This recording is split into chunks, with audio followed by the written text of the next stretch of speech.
Captain's Log, Haunted Anchorages, Episode 3, the Belmac. This one didn't happen underway, no storm warning, no failing engines, no horizon turning dark. It happened at anchor, the place sailors trust the most.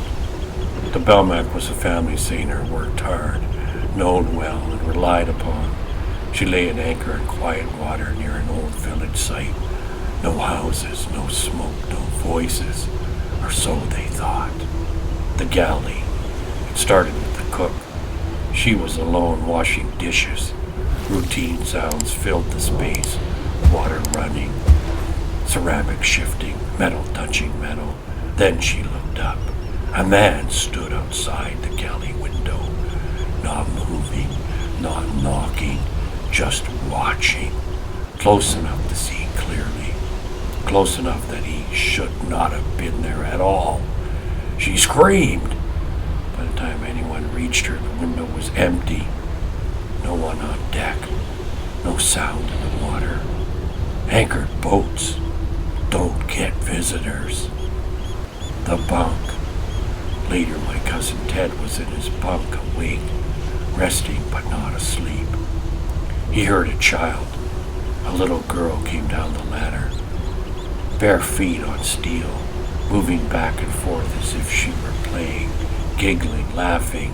He heard her breathing, he heard her movement.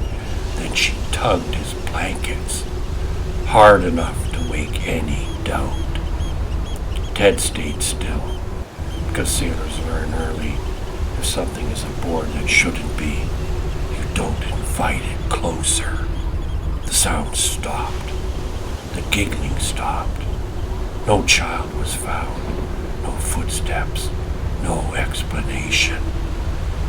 The water remembers. They were anchored beside a place where people once lived, where families gathered, where children ran, where fires burned and voices carried over the tide. When villages disappear, memory does not. It waits, and sometimes it comes looking for what replaced it. What kind of boat she was, before she ever was still at anchor, the Belmac was known for motion. She was narrow, fast, unforgiving to the unprepared.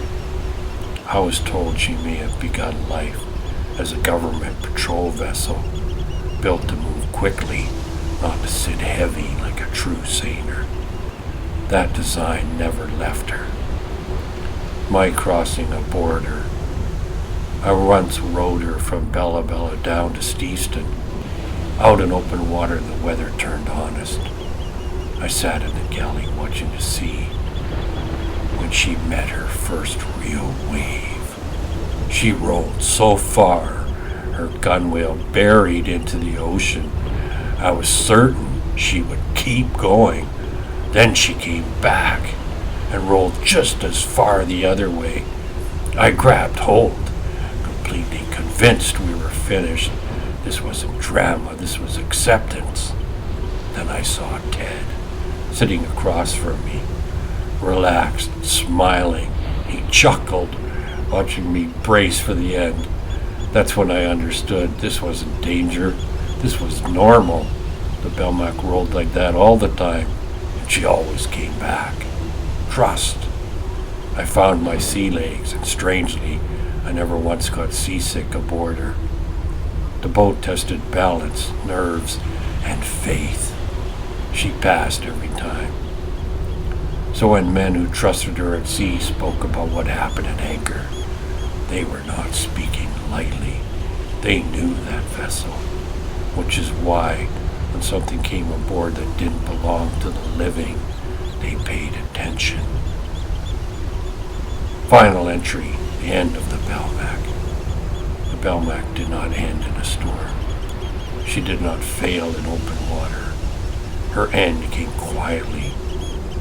She was family owned from the start, run by my uncle, then cared for by my aunt and cousins. One ordinary day they left her anchored during a family picnic on an island in the Heiltsuk territory, Goose Island. Trusted to hold as she always had, but anchor slipped. not negotiate. She dragged. She was carried in. She rolled onto her side, and that was it. No final voyage, no rescue, no return. The lesson: a boat that survived violent crossings, that rolled rail under and came back every time, was taken not by the ocean, but by still water. The Belmac didn't fail. She was claimed. Anchors do not stop time. They only pause us long enough to notice what has always been there. For family, my aunt was much older than my father, old enough to raise him, and in many ways she did. They built a large family, so large many cousins felt like another generation entirely, except Ted. Ted was the youngest. He wasn't an uncle, he was my brother in all but name. We worked together, we grew up together, we laughed together. And he is the one who told me the story. That matters because stories don't travel evenly through families. Some are carried carefully, some are lost. Some wait for the right person to speak them aloud. This one ends here. Bless all those who have gone before us. May they rest in peace. Captain's log, closing transmission.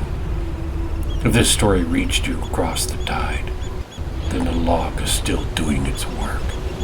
If these voyages mean something to you, you can drop a coin in our treasure to help keep us afloat. The link waits in the About section. If you carry a story the sea hasn't finished telling, throw us a line at ghostboatadventures@gmail.com. Every account matters. Every harbor remembers. And as always, to tilt and wake, to fall and shout, Captain Jordan and his crew of Goose over.